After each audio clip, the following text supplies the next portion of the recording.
So ayun mga ka-bird brain 5:30 na, 5:40. Ayaw tumigil ng ulan eh. Lakas ng ulan dito ngayon sa Cavite. So sugod pa rin tayo sa Bermusa. Ligo lang tayo ngayon. Yung tuhod ko medyo masakit pa rin.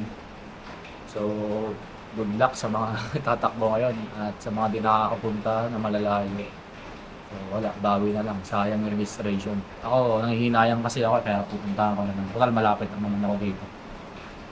Okay, kita-kit sa mga tatakbo. So ayan mga ka-bird brain. Nag-grab ako papunta. Problema ko nito pauwi. Kita nyo ba gano'ng kalakas yung ulan? Ayun no. Ganun din naman maliligo rin naman ako eh. So ligo. Aray ko. Problema ko nito yung pauwi ko mamaya. Kasi pag uwi ko, wala akong dala cellphone. Hindi ako nagdala ng cellphone. Baka maglakad na lang ako pauwi. So mag-i-start na. Mag-alas 6 na. Pura tayo doon. Layo ko pa. Doon pa yun no. Aray ko. Liguran. Basic lang to. Kapag marathon nga ako na bumabagyo eh. Hanggang matapos yung marathon. Ito pa kaya 10k lang. So good luck sa mga kapwa kong mga bayani. Kung may bayani na mga empleyado pumapasok na umuulan, meron din bayaning runner. Naliligo ng ulan. So buti pa yung bib ko naka-safety. Ako hindi. Ligo. Sana itong camera hindi pasukan ng ng tubig sa loob. Then start na tayo. Last wave. Wave B. Ligo. Ligo.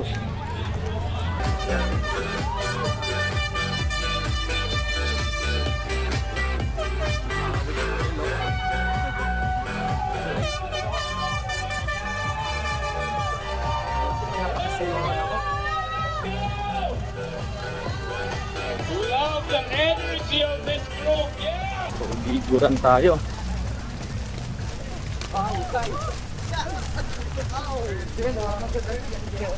Napaaga yung start ng relo ko.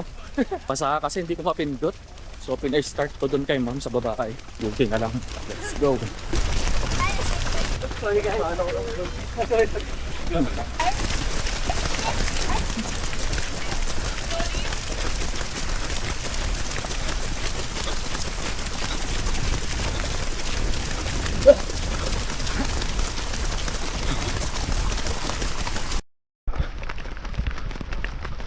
1K. Woo! 2K. Woo! 3K. Woo! Hirap. Woo! Hey! Shout out kila bossing. Yo! Rap, morning! Morning mga bossing.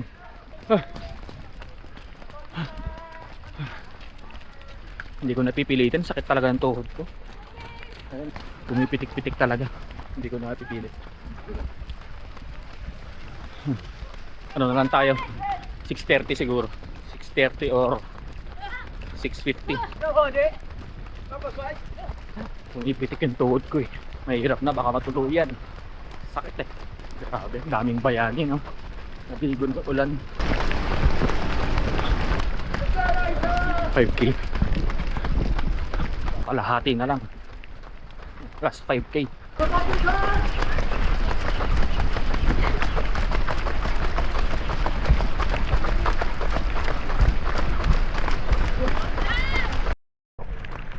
$6K. Last 4.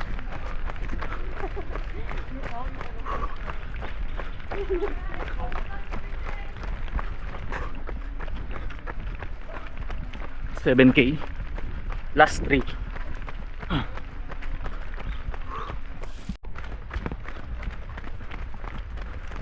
$8K. Last 2. 9K. Last 1. Finish line na. So like I was saying, training is very important, especially when you join races like this one. It's as important.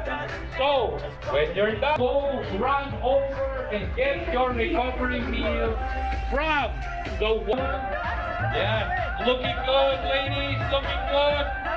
Keep on going, you are almost there. Let's go, Pacers, thank you. 60 minutes na pace.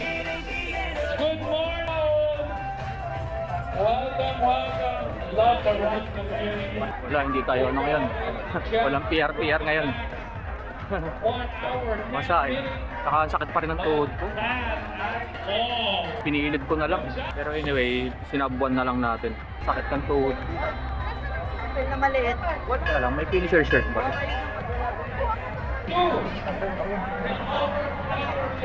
To do that, you need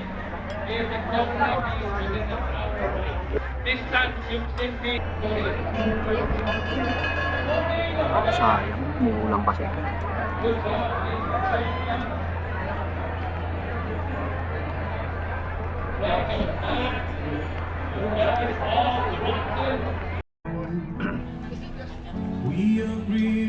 So ayan mga ka-bird break, uwi na tayo. Actually may libreng aqua flash. Tumbler yata. Hindi ako nakahingi ng stop kanina. So sabi nila first 400 lang. Hindi ako nakahingi kanina kasi yung mga nasa likod ko kanina may aqua flash sila. Nakakuha ng stop. Hindi ko napansin yung nagbibigay ng stop. So anyway, yaman na. So since wala akong cellphone, wala akong pang-book ng Grab or lalamog tuloy ng angkas. Tutusin pwede naman yata kasi umuulan. Baka di pumayag yung rider, basahan na ako. Lakad na lang pa uwi. So di ko alam kung ilang kilometro to pa uwi. Kung 3 kilometers ba o 5. So bahala na, lakad na lang. So congrats sa mga sa mga natapos na at saka mga patapos pa lang at saka mga nag-join ng event. Thank you nga pala kay Miss Carla. Buti ang bait niya, nagpa-picture kasi ako. Sobrang approachable naman niya. Hindi naman siya masungit. Hindi ko na pinilit kanina, masakit talaga yung tuhod ko. Pinipilit ko, pumipitik yung sugat ko, ang sakit. Eh ano pa naman dito, medyo may ahon-ahon din. Pinipilit ko mag 520, wala, sakit eh. Ibala ko sana magano na lang, 630, kaso nanghinayang ako, sabi ko sub 1, basta masub 1 na lang okay na. So pinilit ko na lang sub 1. Pero pag pinilit ko mag-pacing na 520, masakit, pumipitik siya. Parang hinihiwa yung tuhod ko, ang sakit ng sugat. Pero pag mga 530, 40, 6, yan, goods. Kaso pag ahon nga, hirap, masakit. So anyway, importante, tayo, pumalag, di ba? Ayun, umuulan, hanggang ngayon umuulan. Basa ako. So yun lang naman mga ka-bird brain, congrats ulit. Hindi ko sure kung yung Kenyan nanalo. Hindi ko na nakita, hindi ko na chinek yung kung sino ba nanalo o si Salanyo. Pero feeling ko yung Kenyan yun. Kasi ang laki ng premyo, 100,000 eh. Usually talaga pag ganyan malalaki yung premyo, dinadayo ng mga yan. So feeling ko Kenyan yung nag first place nun. O si Salanyo siguro. Pero tingnan natin sa sa result. Kasi tatlo sila kanina sa harap eh. Parang si Salanyo yung kanina nakita ko eh. Tsaka si, yun nga yung Kenyan. Yung isa di ko kilala yun eh. So grabe yung premyo, 100k no. Tumakbo ka lang, may 100k ka na. Pero bago ka naman magka 100k, grabe naman yung training niyan. Ano yan? Sinapuso niya na yung pagtakbo. Hindi na lang siya basta hobby. Parang kumbaga sa boksingero, para na silang si Pacquiao. Talaga nagtitraining talaga yun. Walang bisyo. Siguro kung magbisyo man yun, once in a blue moon. Lakad tayo ng daang hari. So dito ko na tatapusin tong video na to. Maraming salamat sa panonood at keep running lang mga ka-bird brain. Sabi nga ni Idol Ensign, keep running. So ayan, may bagyo talaga. Wala nang pag-asa tong kundi yun. Grabe rin ganyan. Diba? So kita-kits sa next episode mga ka-bird brain.